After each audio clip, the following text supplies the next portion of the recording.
உலராம் அருகே கத்தரியே நாமத்தை உயர்த்திடுவே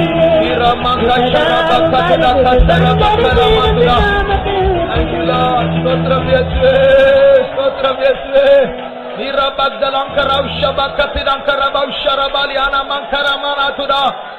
Thank you Lord, thank you Jesus, thank you Jesus. கர்த்தர் நம்முடைய கூட்டத்தை ஆசீர்வதித்தார், அதற்காக ஸ்தோத்திரிப்போம். ஸ்தோத்திரம் ஸ்தோத்திரம் ஸ்தோத்திரம் ஸ்தோத்திரம். முழு கூட்டத்துடைய எல்லா பகுதிகளை கர்த்தர் பொறுப்பெடுத்தார், அதற்காக ஸ்தோத்திரிப்போம். ஸ்தோத்திரம் ஸ்தோத்திரம் ஸ்தோத்திரம் ஸ்தோத்திரம் ஸ்தோத்திரம். கர்த்தர் பேசின வார்த்தைகளுக்காக கர்த்தரை ஸ்தோத்திரிப்போம். ஸ்தோத்திரம் ஸ்தோத்திரம் ஸ்தோத்திரம் ஸ்தோத்திரம். இந்த வாரம் முழுவதும் கர்த்தருடைய சமூகத்தில் செலவழிக்க கர்த்தர் உதவி செய்யும்படியாக ஸ்தோத்திரிப்போம். ஸ்தோத்திரம் ஸ்தோத்திரம் ஸ்தோத்திரம் ஸ்தோத்திரம் ஸ்தோத்திரம் ஸ்தோத்திரம் ஸ்தோத்திரம். செவ்வாய்க்கிழமை ராத்திரி 10 மணிக்கு மாத இறுதி கூட்டம் உண்டு. கர்த்தர் அந்த கூட்டத்தையும் ஆசீர்வதிக்க வேண்டும், அதற்காக ஸ்தோத்திரிப்போம். ஸ்தோத்திரம் ஸ்தோத்திரம் ஸ்தோத்திரம் ஸ்தோத்திரம். பிற்பகல் நடக்க போகிற எல்லா ஊழியங்களை கர்த்தர் ஆசீர்வதிக்க முடியாது, ஸ்தோத்திரிப்போம். ஸ்தோத்திரம் ஸ்தோத்திரம் ஸ்தோத்திரம்.